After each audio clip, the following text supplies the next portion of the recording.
بسم الله الرحمن الرحيم عظم الله أجورنا وأجوركم بمصابنا بسيدنا ومولانا أبي عبد الله الحسين عليه السلام، وجعلنا الله وإياكم من الطالبين بثأره بين يدي الإمام المنصور المؤيد المهدي من آل محمد.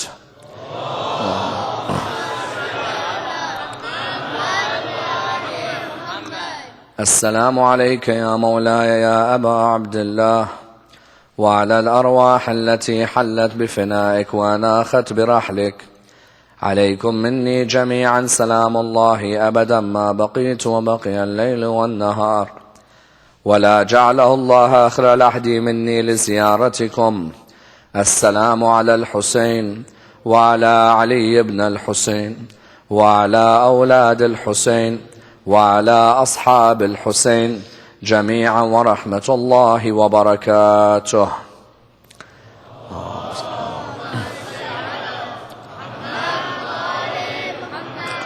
The night of the 11th of Muharram is arguably the saddest night in Islamic history.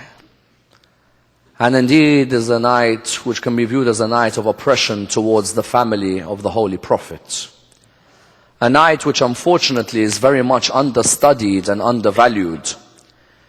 It is very sad that you find many people not appreciating what struggles and sacrifices the family of the Prophet went through on the night of the 11th of Muharram. And indeed you find many Muslims in the world today not studying or understanding what were the harrowing scenes that took place in Karbala on the night of the 11th of Muharram. The night of the 11th of Muharram, 61 AH, 50 years after the man who brought this religion had died, 50 years later his grandson was butchered on the plains of Karbala. 50 years later his granddaughters were tortured emotionally as well as physically on the plains of Karbala, with the soldiers of the opposition willing to poke them with spears and even burn their tents. If you were to ask many of the followers of Ahlelbayt what exactly happened after Imam al-Hussein was killed, you'll find that many people don't actually know what happened. As the Imam al-Hussein was killed an hour before sunset. Imam al-Hussein was killed and beheaded an hour before sunset. Someone asked the question that after Imam al-Hussein was killed, what then did Umar bin Sa'ad order his soldiers to do? As in, this is a fundamental question that we need to understand.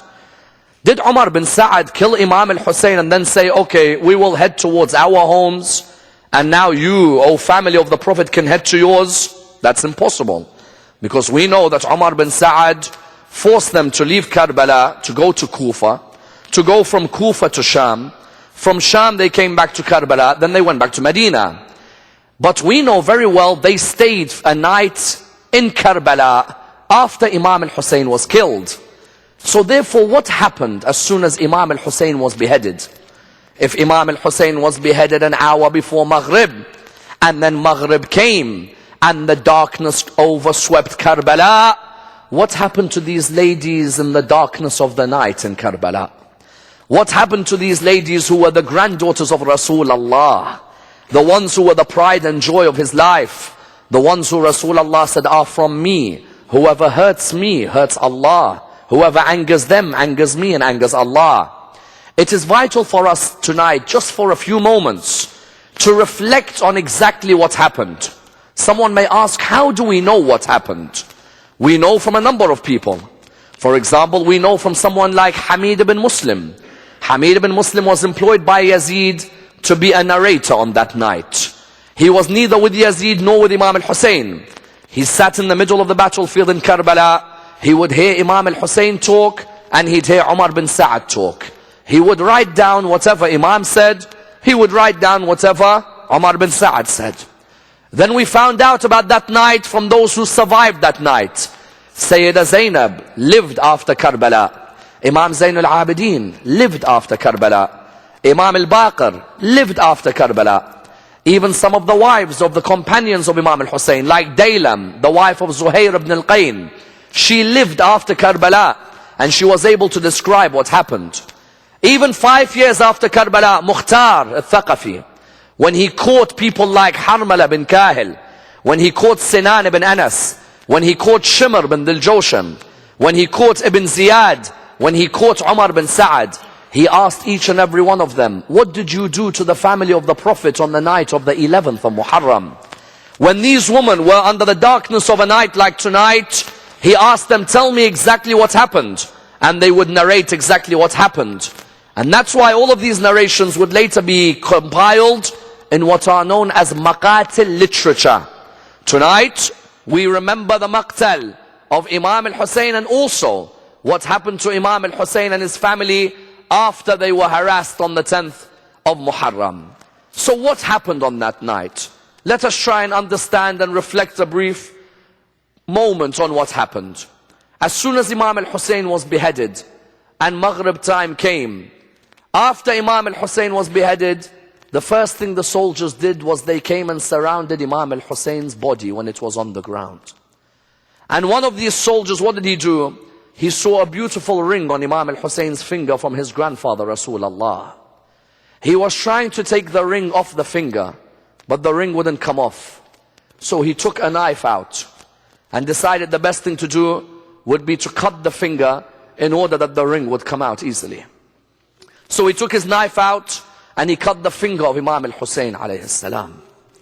After that, when these soldiers had taken virtually everything off the body of Imam al-Hussein, which they felt was of value, Umar bin Sa'ad turned around to all of them.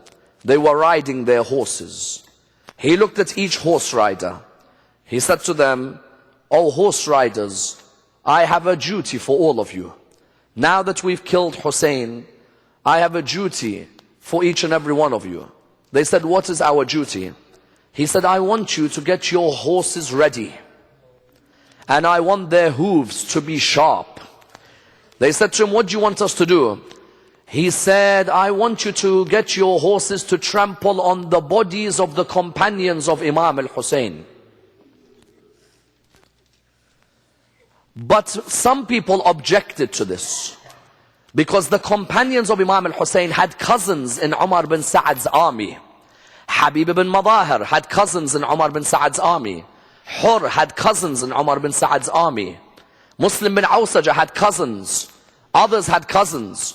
When Umar bin Sa'ad said to the horse riders, "Get your horses ready for them to trample," they said to Umar bin Sa'ad, "Oh Umar bin Sa'ad, you have killed our cousin, we accept. But we will never humiliate our cousin by making our horses trample on their dead bodies." He turned around to them and he said, "Very well, then trample on the bodies of the family of Hussein. Trample on Ali al-Akbar's body." But Ali al-Akbar, his mother's tribe were Yazid's army. Yazid is Ali al-Akbar's mother's first cousin. So therefore one of the soldiers said, "Do not trample on Ali al-Akbar's body.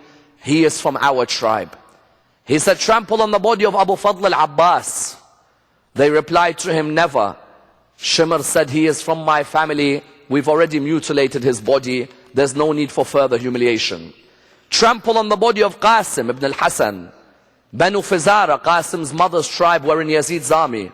They said, "No, you've killed our son. There's no way you humiliate by trampling on his body." He then asked that question which hurts the heart when you hear it. He said, "Is there anybody that lies on the ground in Karbala whose mother and father's tribe have no one to represent them?" The horse riders turned around and they said, "Only one body lies on the ground in Karbala, whose mother Fatima and whose father Ali have no one to represent them." That's why Sayyidah Zainab and Imam Zain al-Abidin, when they were in the tent, Sayyidah Zainab turned to Imam Zain al-Abidin. She said to him, "O Zain al-Abidin, I hear something breaking. I do not know what it is."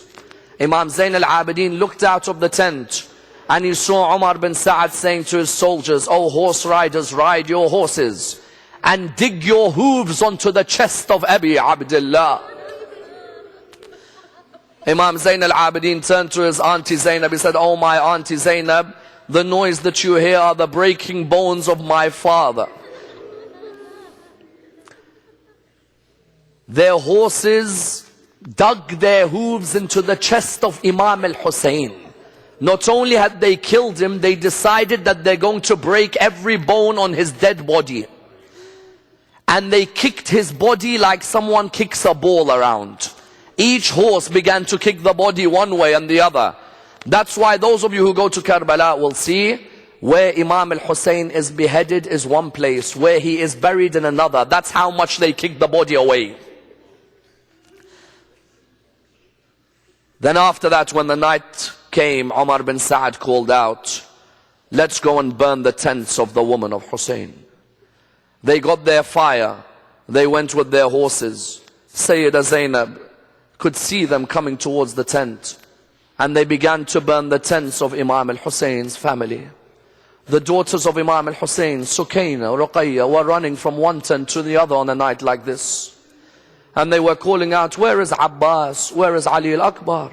Where are those warriors who would defend us on a night like this? They burned the tents of the family of the Prophet. And you know when you burn a tent, sometimes the fire catches the dress of one of the girls. Hamid ibn Muslim narrates, I saw this girl where the fire had caught her dress. And she's running around, running away from the tent. He said, I came to her. And I said to her, here's some water, remove the fire. She looked at me and she said, oh man, are you with us or are you against us? He said to her, I am neither with you, nor am I against you. She said, oh man, have you read the Quran? He said to her, yes, young girl, I have. This was Sukaina bint al-Hussein. She said to him, have you read the Quran? He said, yes. She said to him, have you read the verse in the Quran? فَأَمَّا الْيَتِيمَ فَلَا تَقْهَرْ. As for the orphan, do not hurt the orphan. He said to her, yes, I have read the verse. She said, أَنَا يَتِيمَةْ أَبِي عَبْدِ اللَّهِ. I am the orphan of Abi Abdullah. She then looked at him and said, oh man, have you read the verse in the Quran? وَأَمَّا السَّائِلَ فَلَا تَنْهَرْ. The verse in the Quran which says, and as for he who questions you, do not reject the question, give an answer. He said, yes, I have. She said, I have one question to ask you, O man. He said, what is it? She said, can you point me towards the land of Najaf? He said to her, why? She looked at him and she said, I was told I have a grandfather buried in Najaf. I want to complain to him about the way they've treated us tonight. They've burnt our tents and they've killed our children and they've humiliated my auntie Zainab. They've come and pulled off the cover from our faces, our hijab. They've come and pulled it off. And you found that they began to burn tent after tent after tent. Then you found some ladies in the middle of the night. What did they do? They remembered their sons who had died a few hours earlier. Layla remembered Ali al-Akbar. Ramla remembered Qasim. But one lady remembered her 6-month-old baby. Sayyidah Zainab, on a night like this, one of the soldiers of Yazid came near the tent. Sayyidah Zainab said, oh man, what are you doing here? He said, I've come to guard you. I've come to protect you. I am not with you, but my heart breaks for what I see they're doing to you. She said, you come to protect me after Abu Fadl died? Then she looked at the man. She said, oh man, did you see a lady walk around somewhere?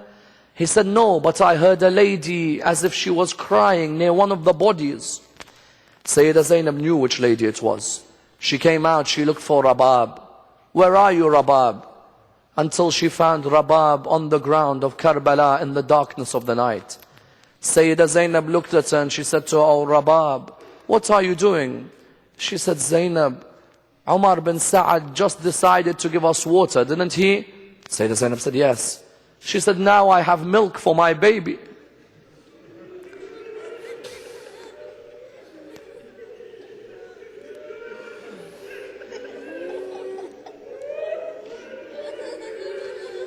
Zainab, now I have milk for my baby. Where is my baby? Where is he? I cannot find him. I want to see him. Zainab, maybe I wasn't a good mother to my baby. I want to give him some milk. Maybe he's still screaming. Then you had a lady like Daylam, the wife of Zuhair ibn al-Qayn. Daylam had a shirt She told her servant, go out, it's the darkness of the night. My husband Zuhair, find him. When you find him, cover his body. I feel sad for him that he's alone on the night. When that servant went out, that servant had a shirt. She came back, Daylam saw her. She said to her servant, did you cover the body of my husband Zuhair? The servant said, no. Daylam said, why? She said, you know when I came to bury Zuhair's body, I saw Abba Abdullah's body on the ground with no cover. How could I cover Zuhair's body when the son of Fatima al-Zahra has no cover on his body?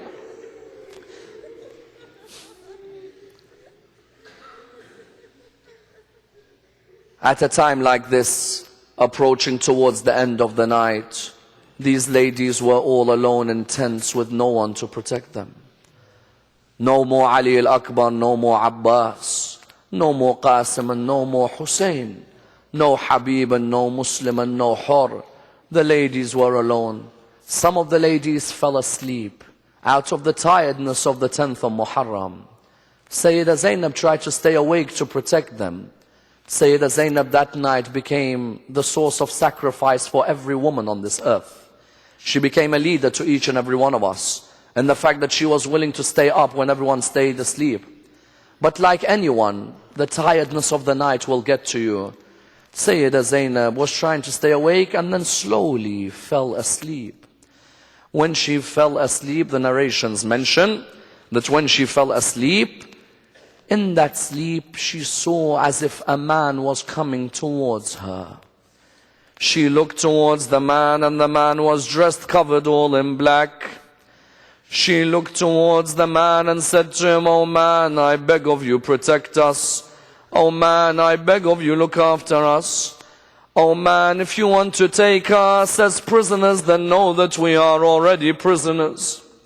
Oh man, if you want to hurt us, then know that we are ladies who have already been hurt. Oh man, I beg you, do not attack any of us. Abi Abdullah is not here to protect us." The reply from the man will touch everybody's heart. He said to her, "Oh Zainab, don't you recognize your father Ali ibn Abi Talib? Oh Zainab, don't you recognize your father Ali ibn Abi Talib?" She looked at him and she said, "Oh my father, where were you when Shimr sat on the chest of my brother? Oh my father, where were you when Abbas's hands were cut? Oh my father, where were you when Ali al-Akbar lay on the ground? Oh my father, where were you when Aun and Muhammad were hit? Oh my father, where were you when they hit Ruqayya and they slapped Sukaina? Oh my father, where were you when that 6-month-old baby had an arrow in his neck?"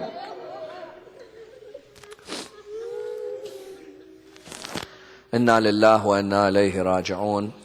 We pray to Allah subhanahu wa ta'ala to raise us with Muhammad and al-Muhammad, to allow us to receive their intercession in this world and the hereafter. Inshallah, tomorrow night will be the final majlis of this series. We pray to Allah subhanahu wa ta'ala to allow us to be amongst the companions of Imam Sahib al-Asr al-Zaman. We pray to Allah subhanahu wa ta'ala with the Surah al-Fatiha, but before it the loudest of your salawat.